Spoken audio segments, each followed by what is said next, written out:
Hi guys, it's Kylie from Musubi Dojo and Alpha Martial Arts Academy. Just wanted to make a little video on self-defense. So I'm sure all martial arts instructors have been asked at some point, as I know I have, whether we run self-defense classes or workshops. And my answer is always the same. Yes, we do. We run classes on Monday, Tuesday, Wednesday, Thursday. I'm talking about our timetable because obviously all martial arts is self-defense. But I want to take it out of, not context, because it's not out of context, but take it away from that a little bit. And a lot of the people that ask are schools, or in particular for me maybe, I'm getting asked to run them for women. And I want to talk about the fact that yes, martial arts is great and it's something that I truly believe in, but for other reasons than you'd expect. So what I want to talk about is the fact that, you know, I love teaching martial arts, but more importantly, I'd rather teach preemptive strategies.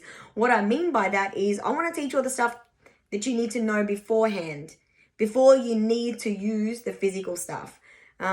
Because even then, you know, martial arts, and I'm not saying it's a waste of time, but it definitely gives you an edge. But, you know, do I think martial arts is the answer? I sure think it's an insurance policy, but there are plenty of other things that you need to do. Like, sure, we have insurance on our car, but we don't just go out and drive willy-nilly. There are things that we do to make sure that we're as safe as we can be. And I like to think that self-defense or self-protection is a little bit more than just having that end of the road stuff, that last line of defense, which is the physical stuff. And I think that it's more important to teach kids, women and men, the stuff that comes first before needing to use any of that stuff that we learn in the dojo. And indeed, I'm sure that a lot of instructors incorporate this in their dojo as well and talk about these preemptive strategies, as I'll call them for the moment for this video. There is a book that I'd like to show you. It is going to be back the front because of the way that the video is set up. It's called How to Be Your Own Bodyguard. This was recommended to me by Shian Cameron Quinn. It's an awesome book. It's written by Nick Hughes. Nick Hughes, you know, if I was to peruse his About the Author page, there's nothing that this man hasn't done, to the point where I'm talking about, I mean, he's a bodyguard, he's a security guard, he's got years and years of martial arts under his belt, numerous black belts and so on and so forth. His list of qualifications is extraordinary. Part of the French Foreign Legion's famous 2nd Rep Parachute Regiment, you know, you name it, he's done it type thing. So the stuff in here is really good, but the good portion of the book is what he calls the soft martial arts. I encourage you to get it. I will post a link to the book in the comment section below this video, and I definitely recommend you check it out. And he talks a lot. I'll just open it to the first note that I've made, which says that he talks about soft skills and hard skills. The hard skills being the physical combat stuff, and the soft skills being all the stuff, like I said, that you need to do beforehand, before that's necessary. And he says here, and I quote, "Soft skills help us deal with the first 3 steps of a human predator's plan to choose you as a victim," and more on that later. "And they even help to some degree to deal with the 4th element. Hard skills, on the other hand, only deal with the 4th and final step in a criminal's plan of action." And I know I'm making it sound criminal and all that kind of stuff and scary, and self-defense, it doesn't always need to be about that. And then I wanted to bring you to this little chunk of documents. Now, I printed this out back in 2006, and it's something that I've kept ever since. It was written or put out there by Queensland Police. It's some of the best self-defense stuff that I've seen written online out there, just for everyday people, talking about the preemptive stuff. Now, I've jumped online today and had another look. It's not exactly the same. In fact, I think it was better, printed out in 2006, but there is a guidebook. And again, I'll also chuck a link up to that because it's some of the better stuff that I've seen out there as well, albeit from Big Police. Why not? I think it's awesome. So we talk about the 3 main factors of affecting personal safety. And this is coming straight from the Queensland Police documents. We talk about a lack of confidence, about gender conditioning, and about a lack of education. They're the 3 main things that are affecting your personal safety. When we talk about a lack of confidence, you know, we're talking about a set of skills. I mean, how does one get confidence? We can talk about that a little bit more in a minute, but because we want to talk about self-confidence, you have to understand that if you're to be chosen as a victim of, in other words, you're needing to protect yourself, whether it's schoolyard bullying or walking outside, portraying an air of confidence is one of the things that sets you apart, as in not being chosen as a potential victim by somebody, because perpetrators usually don't choose somebody that they perceive to be an easy target. We'll talk about that. We can talk more about that later. Gender conditioning. So things like, and it says gender conditioning. This is coming straight from this document. I believe that things have changed since 2006. I really do believe that they have. That we are more encouraging of women to get out there and take part in things like martial arts and weightlifting and strength things and making women stronger. I think we've come a long way since 2006. I'm not sure if that still needs to be in this document, and indeed it's not on the Queensland Police site now, but conditioning as a whole, I think we can talk about that across the board. If we think about our kids, when I mean conditioning, I mean told what behavior is acceptable. That's what I'm talking about whether that's gender conditioning, be about what behavior is acceptable for a female or kids. There's a set of rules at school about what behavior is acceptable and to step outside of that. And I've had kids where they've had the skills. They train with me in karate, and they've had the skills to protect themselves in a situation at school, and yet they've been bullied. And they've been bullied because they were under the I'm not going to say illusion, but under the idea that it wasn't tolerated at school. They couldn't hit somebody. They couldn't do anything to protect themselves. And I think that that's wrong. I think that indeed self-defense is necessary, and we'll address that again in a second. So conditioning is about behavioral stuff as well. What it's considered that you're allowed to do, and a lack of education. And lack of education, we know, would be, perhaps we don't talk about personal safety enough, and the fact that it should be a factor that we are taught or made aware of, just like health. I don't think we talk about that enough at school either, and I don't think we talk about it enough at home, and I think it's something that we need to talk about more. And I've said it before, we don't want to alarm our kids, we want to arm them. We don't want to alarm ourselves, we want to arm ourselves. So it's not about walking around being scared, it's about being aware of potential things that we might need to protect ourselves from. So indeed, I think we need to talk about this stuff with our kids, with our daughters, with our sons, with our partners. It's something that should be taught, and we need to practice it as well.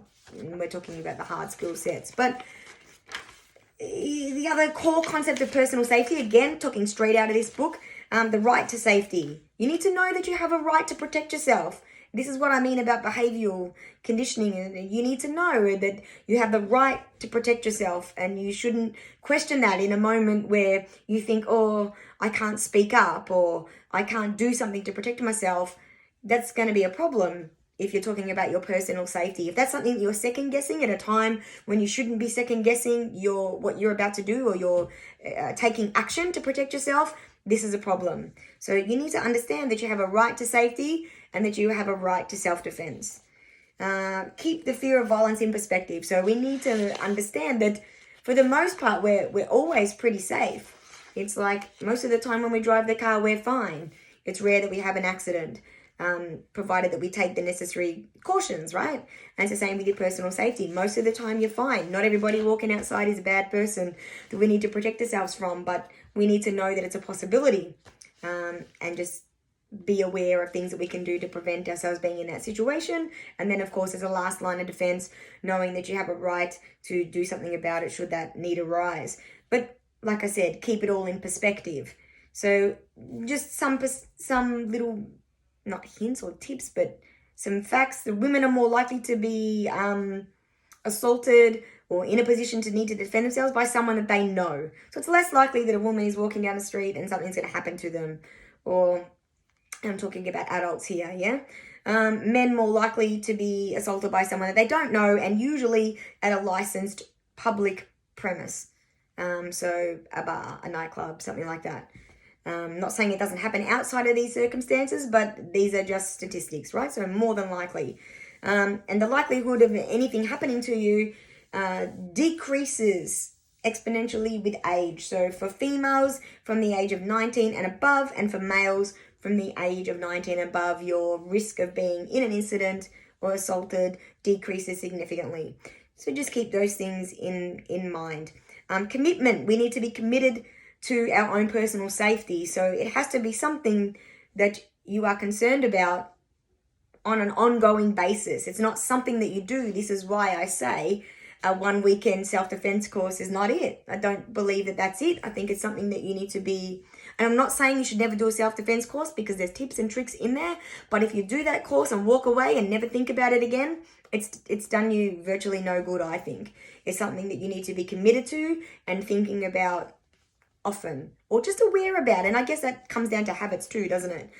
Confidence comes from having an ability. That's why I think martial arts is so good. Not because you're a walking fighting machine, but because you have some ability, you carry a certain amount of confidence. And as we said before, less likely to become a victim if you're walking around looking like you have an air of confidence about you. Also, having confidence means you're more likely to take proactive steps if an incident was to arise. Body language, again, that comes from confidence, but you can fake it till you make it. So, I talk about with kids walking around at school, don't walk, we mention this in class, don't walk around with your head down and your shoulders hunched, looking down at the floor all the time. That doesn't display an air of confidence. So your body language is important. So if you have to walk down somewhere and you're feeling a little bit afraid, still better to puff your chest and walk around with your eyes up so you can see what's around you for starters. Thinking about your body language and portraying that confidence is going to help you a lot as well. Being aware of your surroundings.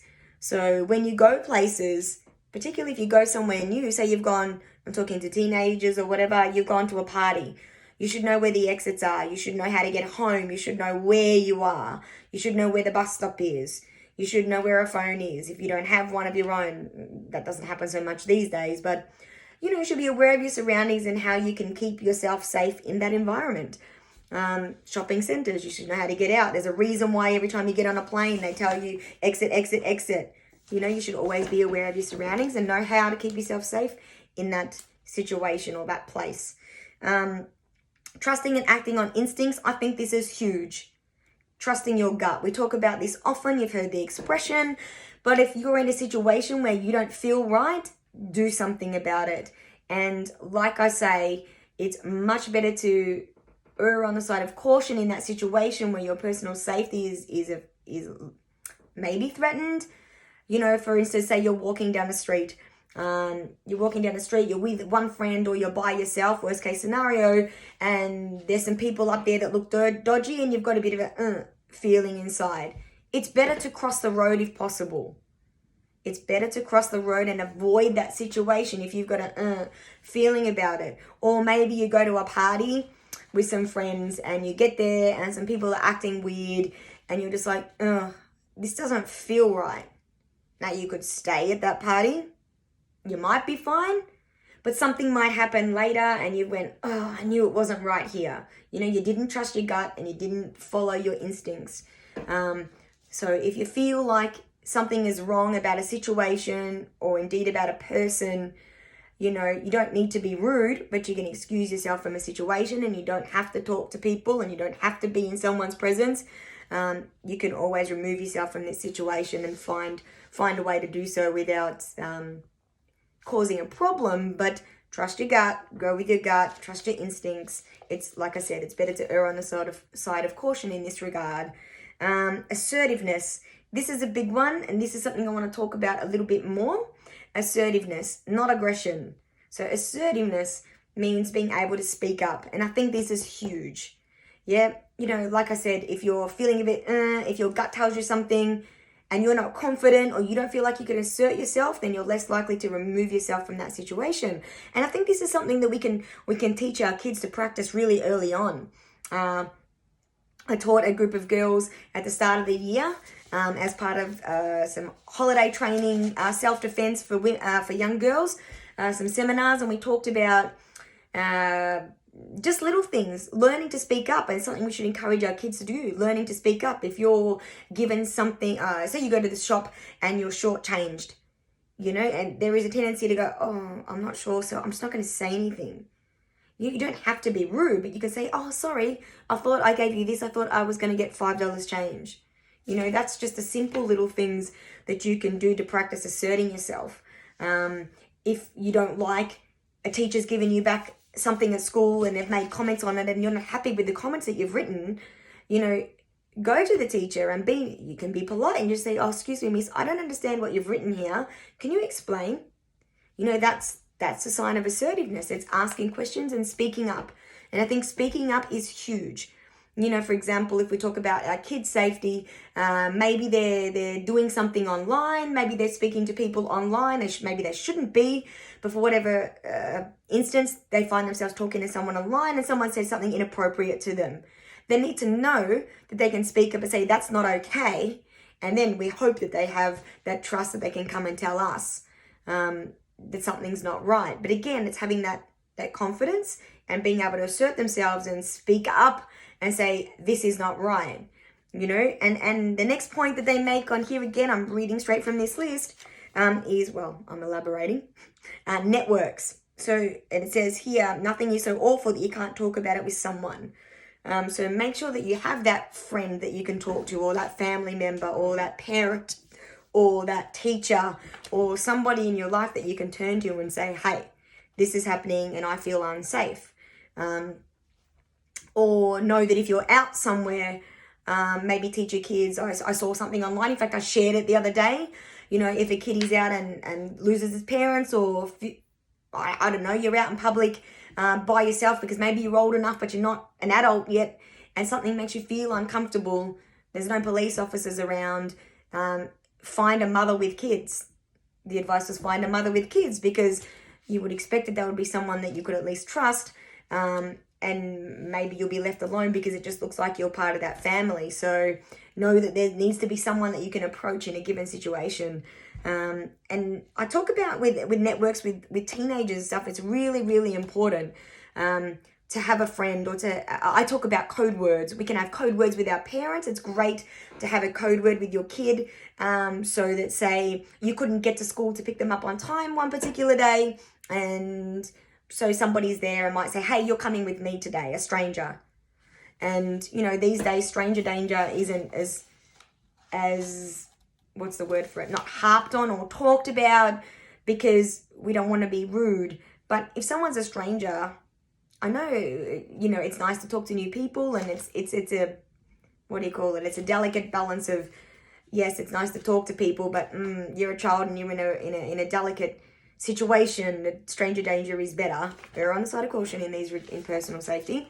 But maybe to have a code word. So with your children and the parents, you decide on a word, and that code word only you know. You don't tell anybody this word. So if somebody comes to your child and says, hey, your mum said I need to pick you up today, and they say, well, I didn't know about that, and they say, yeah, they said it's fine, they called me, and the child says, okay, well, what's the code word? Because if you're here to pick me up, you'd have the code word. And they don't know, they walk, they run, they yell, whatever. You know, having a code word is great. Between friends, or like I have with my daughter, say they go to a friend's house, and I'm like, she gets herself in an uncomfortable situation, and a friend is looking over her shoulder, looking at what she's texting, and so she doesn't want to have to say, Mum, I want to leave. You know, giving her the ability to have something that they can type into their phone, which is a straight up message to say, I feel uncomfortable, I want you to come and pick me up. Yeah, it could be at a party, it could be just at a friend's sleepover, they could be feeling awkward, you know, to have that code that they text or speak on the phone, you know, like, I don't know what, I'm not going to tell you mine, but it might be a code like, can we have dumplings for dinner? You know, so they're on the phone, they're at a party, and they're like, hey, Mum, can we have dumplings for dinner next week? And if that's your code word, parent knows, right, I need to go pick my daughter up straight away. They can make an excuse, turn up, hey, there's an emergency, I need to pick my daughter up, blah, blah, blah, blah, blah. So I'm just saying these are valuable tools, and to have that network. And if you're a teenager and you got friends and you're at a party and you find yourself estranged from your friends for some reason and you're in an uncomfortable position, maybe you can text, hey, I don't know, we go shopping and get that new dress next week. I don't know what the code word is. It's something that you have to make up with you and your friends, but you say it, and your friend has to back you up here and go, right, we're out of here, we're leaving. I'm coming to get you. And we go. You know, think about an exit strategy. And I think that's really, really important as well. Networks. So yeah, talking about, like I said, the soft skills. I mean, there's plenty of others we can talk about. We can talk about walk into your car and not having the keys at the bottom of your handbag, so you're standing there in an empty parking lot fishing around in your bag for your keys. You know, there's so much of this kind of stuff that we could talk about, but already I'm speaking for 20 minutes and that's far too long because apparently people have short attention spans these days. But you know, I think this kind of stuff is so much more important than to have somebody out to do a one-day self-defense course. This kind of information is so much more valuable, because avoidance, what is a stitch in time saves 9, as my grandmother would say. In other words, put all this stuff into place and you won't have to fix things or have to be in that position, hopefully, where you don't have to use the physical stuff because you've taken all these other preemptive steps to make sure you don't find yourself in a compromised position or in a position where you're being bullied. So let's talk to our kids. Let's tell them they have a right to personal safety. They have a right to their own personal private space, that there are rules around that, that if the rules are broken, that they have a right to speak up about that stuff to somebody, and that they have a right to protect themselves in those situations. And I think that those things, building confidence in our kids, telling them to be assertive, to question things, to have discussions around things is really, really important. And we give them this stuff every day. Every day as parents, this is the type of skills that we should be instilling in our kids. Yes, self-defense is great. The fitness, the confidence, the strength, all that kind of stuff is so important too, and that's what I love about martial arts. But this other stuff is important as well. So I'll place those links up. I'll place the protective guide from VicPol from Queensland Police, because I think it's a really good document. Print it out, read it, go over it with your kids, talk about it. Like I said, not in a scary way. Don't alarm them, arm them, and just talk about some strategies. You know, we used to have police come out and visit schools and talk about this kind of stuff, and I don't think they have the manpower to do it anymore. It's something that I was hoping to bring back to life, and maybe I still should look at it, but obviously that's not possible right now. But print out this guide, have a look at it, go over it, and again, where did I put that book? Here it is, Be Your Own Bodyguard by Nick Hughes. Again, I'll place that link up as well. Definitely check this out, particularly if you are a martial artist. There's some cool stuff in here. There's some amazing stories. I think you'd be really interested. It's a very good book. I wouldn't suggest it's reading for children, but definitely stuff in there for adults, which you then could choose. And in fact, I don't have them. Yes, I do. These ones for kids. These are awesome. Way of the Warrior Kid by Jocko Willink, ex-Navy SEAL guy. Fantastic. These are good for kids. I did have them at the dojo. These are definitely worth reading, and I would... yeah, I can't recommend them enough for the kids to read. Really good stuff in here, guys. Particularly for BJJ students, because it has some BJJ in there as well. So really cool. Anyway, I've talked for long enough, but I just hope you got something out of that. I think it's really, really important that we talk about this stuff. Yeah, self-defense. That's all I'm going to say. All right. Us. Till next time.